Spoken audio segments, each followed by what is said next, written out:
this video, I'm going to talk about how do you connect Exness to TradingView. So if you're trying to connect both these platforms, unfortunately, you can't directly connect Exness to TradingView. This is because Exness is not integrated with TradingView and it doesn't support TradingView's broken API.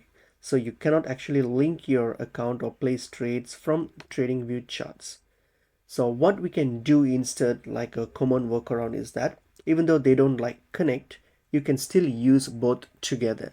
Like for example, you can use TradingView for the analysis. You can do the analysis part on TradingView. You can use their indicators, strategies and charts on the TradingView.